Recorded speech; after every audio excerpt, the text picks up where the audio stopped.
I don't just want to talk about how great the bulk racks improvements are. So I'm going to give a quick update from the AI working group. I think that the last time I spoke at Samvera Connect, I was announcing the creation of a working group and some of our initial goals and guidelines. And since then, we have begun actually meeting well, not in person, but meeting synchronously on Zoom. We have a regular meeting the fourth Thursday of each month. Initially, it was listed at 11 a.m. We've changed that to 11:30, and so for the foreseeable, we're going to have a half-hour meeting monthly instead of an hour meeting, and then we'll modify that going forward if we need to. It is listed on the Samvera calendar, and also gets pushed out into the AI channel of the Samvera Slack, where there are other um, updates that get pushed out. So if you want to attend, that is an invitation open to anyone, not just people who have formally registered to be part of the working group. And we really do welcome all perspectives, both any level of technical understanding or familiarity with AI systems, using them in development or for coding or just interacting with them, or a complete, I have not exposed myself to it and maybe I've done that on purpose. So any level of technical understanding, also any level of embrace of AI, enthusiasm, or hesitation, skepticism, or outright rejection. We want to hear all perspectives, and it is a professional group that is able to talk about the wide variety of perspectives encompassing everything from software development into libraries, librarians, archives, archivists. There's a wide range of perspectives that we need to have in mind for any developments that we make with or anticipating AI going forward. One guideline that we are all on the same page about in this group is that any AI development or integration that we make with Samvera products stays opt-in.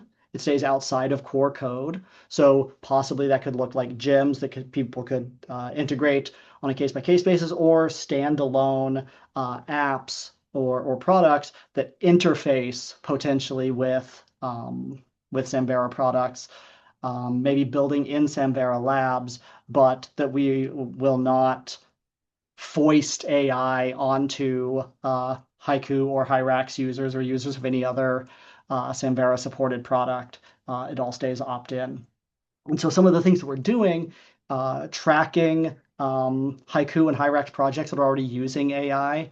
We've seen a number and collected a number of examples of Haiku users who have sort of vibe coded their own AI metadata generation tools that interface with the Haiku importer. Those kinds of things are just becoming more and more ubiquitous as the tools become more accessible. More and more institutions build in pro or premium level access to those tools for their staff or faculty. And as we are building a more flexible platform in Haiku and Hyrax with improved importing capabilities, configuration, and exposability, right? Like you can expose your settings through, you download your M3 profile, you download that import template, then you can take that to any AI platform, any AI LLM or what have you. And that is essentially you're giving them the specific context of your repository. Those things have become much more portable, not with AI integration in mind, but it makes that very easy. And so people are taking advantage of that. So we're tracking projects that actually exist in the wild, potentially bringing in people who have been doing that kind of work to help us build our knowledge base, our skill base. And we are also looking at potentially within Samvera Labs or through other external to the platform spaces, standing up something that could be a sort of Samvera official AI metadata generator, looking at AI metadata generation, and also RAG, right, retrieval augmented generation search. I know that there are Samvera institutions who have been doing work with this, exploration with this. So those are the kind of the two broad areas that we are tracking, looking at, and potentially looking at outputs for. So everyone or anyone is invited if they want to participate in this. So as I said, metadata generation, also accessibility remediation, right? A lot of that obviously is of community interest at this point, improved search and discovery. But we're also looking at creating responsible community AI policy. If we do integrate AI metadata generation in some form, to what degree do we surface or expose the fact that metadata has been generated by AI?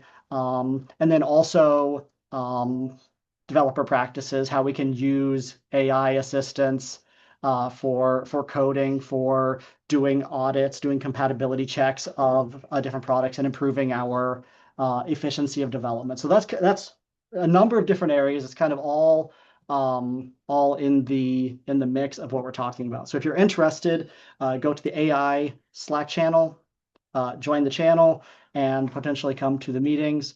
And I think we have a couple of minutes left.